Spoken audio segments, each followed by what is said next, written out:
Let's talk to Simon Stevens from Addictions UK. They're based in County Durham. Simon, good morning to you.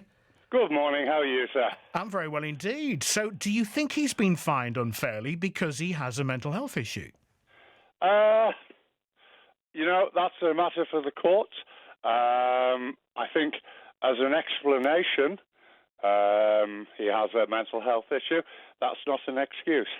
And as a recovering addict myself, I recognise that I am accountable for my actions, even though I'm not responsible for the illness. So given that he earns £130,000 a week, do you think it is reasonable to fine him a total of £86,000? I think that's a matter for the courts. It's not my... I think, when courts sentence people, they take into account quite a few variations and factors. So I wouldn't really comment on that.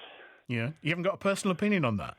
No, because I don't know the full details of what he's doing and things. What I can talk about is an explanation as to why he ended up in the situation he found himself in. So how did that happen? Because he does have an illness. He is more susceptible to the effects of alcohol. He won't be able to control once he starts drinking. For some people in the community, once we start drinking, we're unable to stop, and the only solution is not to drink. And whilst that seems quite simple, he does need to look at why it is he finds an absolute compulsion to have a drink, which will be to do with sort of medicating how his mental health position works with emotions. And why? What you see, most of us are lucky because when we have a drink, we can stop. So That is true. What is the likely trigger then for not being able to stop? It will be the way that the personality is formed in the brain. You've got to bear in mind that we are still essentially hunter-gatherers, but our society is radically different.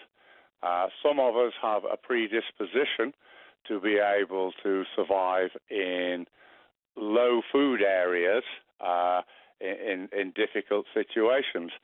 It so happens that alcohol tricks the brain into thinking it's a high-value food.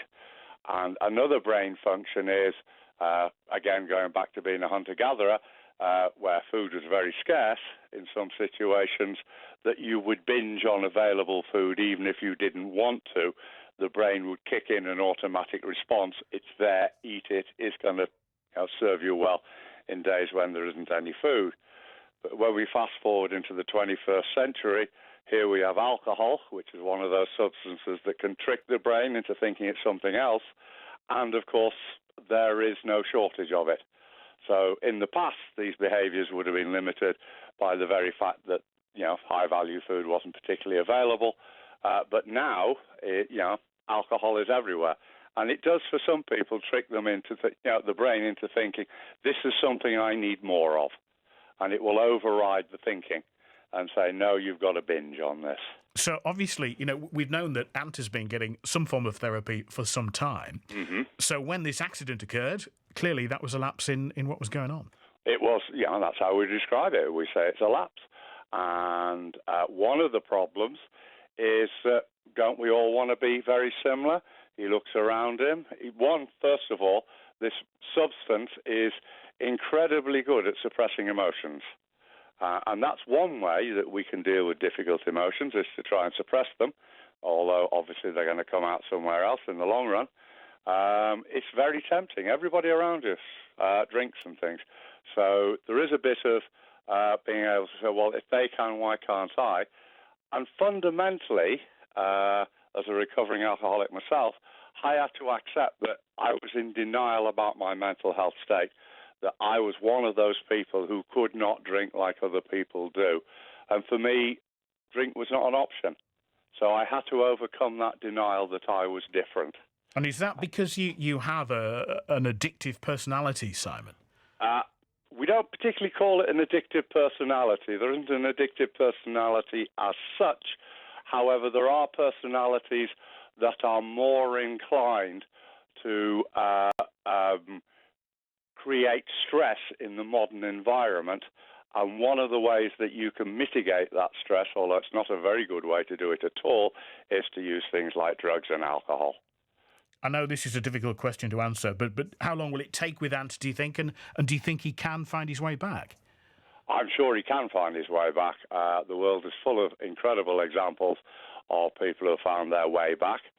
You may not like his politics, but we had Bush Jr., who went on to be president of the United States, and he was someone with a similar condition. People with this condition can be capable of really quite great things, but when they fall, it's a long way. So, yes, I'm sure he can find his way back. As to your other question, how long will it be? How long's a piece of string? On a daily basis, I have to remind myself I am an alcoholic, and there are certain ways I need to live my life that enable me not to generate the stress that previously had created the drinking condition. So, it's a chronic illness. It'll be with me for the rest of my life. I have a responsibility now. I know what I can do about it to do those things. Simon, thank you for your honesty. Simon Stevens from Addictions UK, based in County Durham.